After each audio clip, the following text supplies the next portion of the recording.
नमस्कार, मी डॉक्टर दत्तात्रय शिंदे. आज एकदम पॉझिटिव्ह बातमी तुम्हाला मी सांगणार आहे.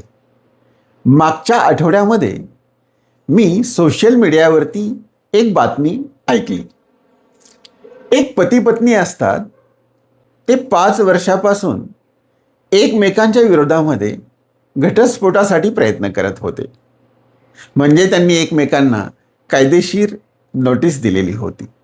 अगदी अलीकडच्या काळामध्ये त्या पत्नीच्या वडिलांना हृदयविकाराचा काही त्रास झाला, म्हणून आर्थिक विवंचना असल्याकारणाने तिने त्यांना सरकारी हॉस्पिटलमध्ये ॲडमिट केलेले होते.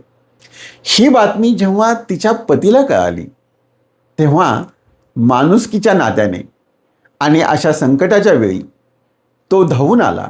त्याने तिच्या वडिलांना सरकारी हॉस्पिटलमधून प्रायव्हेट हॉस्पिटलमध्ये शिफ्ट केलं. फक्त शिफ्ट केलं नाही, तर संपूर्ण खर्च त्याने केला.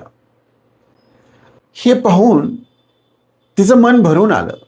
आणि नंतरच्या काळात जेव्हा कोर्टामध्ये त्यांची तारीख होती, तेव्हा ते एकमेकांना भेटले. तेव्हा तिने त्यांना माफ केलं आणि त्याला घट्ट मिठी मारली.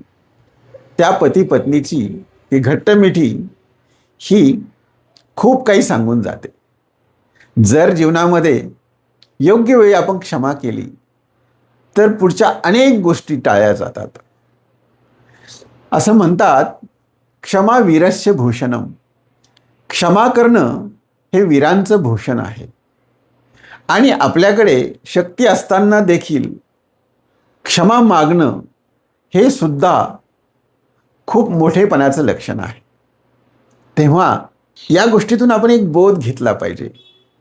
जर काही चूक झाली, आपली झाली असेल किंवा पुढच्याची झाली असेल, तर आपण क्षमा पण मागितली पाहिजे आणि क्षमा केली पण पाहिजे. क्षमा योग्य वेळी जर मागितली, तर जीवनातले अनेक नातेसंबंध हे सुदृढ होतात, नव्हे तर ते अधिक चांगले होतात. धन्यवाद.